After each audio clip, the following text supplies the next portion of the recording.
This was a successful offense last year. How do you balance not changing for the sake of change, but there probably are some of your own spins that you want to put on this offense? What's the balancing act there? How different do you want the offense to look in 2024?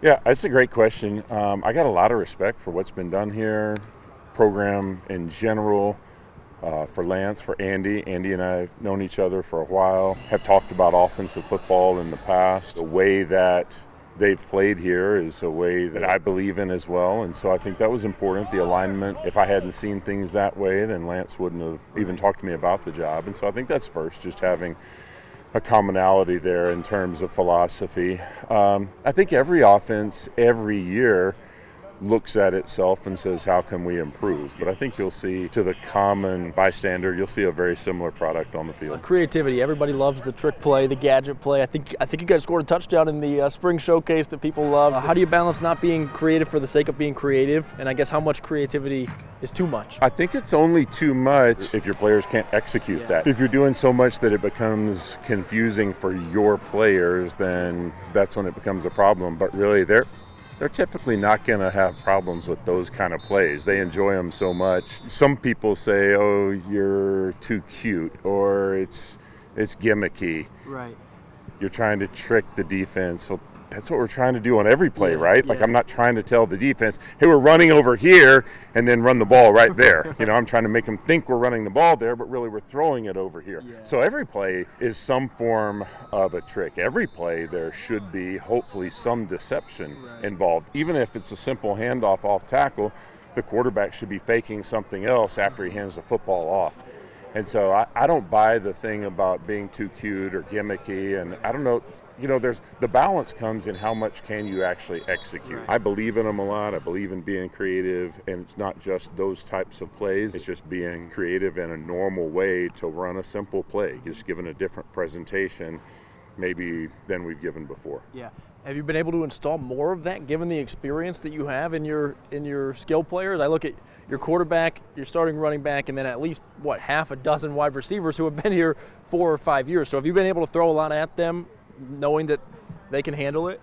Yeah, a lot. Really have been able to, and tried to challenge them this spring and just talked to them about that, and they felt like it was challenging but good. I think everybody wants that. I had a coach that I worked for once say this: if I have a good team, an experienced team, the only way I can go wrong is to not challenge them enough, to not hold them to a high enough standard. That's really the only way I can go wrong with these guys. We're trying to challenge them and trying to give them more than they've done, or maybe some different things than what they've done in the past, and been super impressed with how well they've handled it.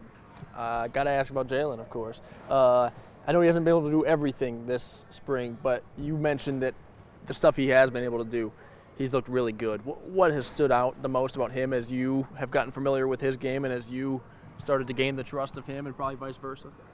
Yeah, it doesn't take a lot. A little Jalen goes a long way. How talented he is, how confident he is, and I just want to continue to breathe life into that. I want him to feel free to go out and play within the structure of the system, but do it in a way that fits his personality and fits his skill type. And I think that's something that Coach Z does a great job of, is just coaching those guys within their God-given ability. It's really cool to see how he does that, and a unique combination of a guy that's fiercely competitive and really driven, and really likes to enjoy playing the game. Yeah, I think you have a unique perspective in that you, for a few years at least, saw this program turn around from the outside looking in. Was there talk with your team when you played these guys of, this isn't the KU team that it was 5 years ago? Yeah, so my first year at Baylor was Lance's and this staff first year here, and we played here, and I probably could have called any play that I wanted that day, and we probably would have won handily.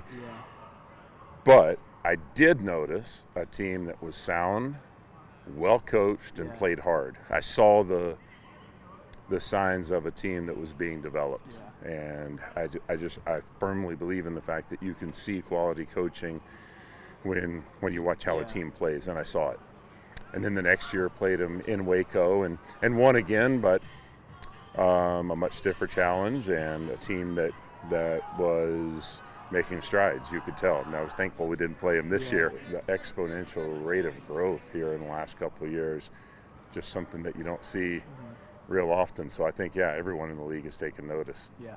Coach, I appreciate your time. If I think of any great plays that I think might work, I'll let you know. I'm always looking for them, so all you got to do is let me know. Thank you. All right, buddy. Appreciate it.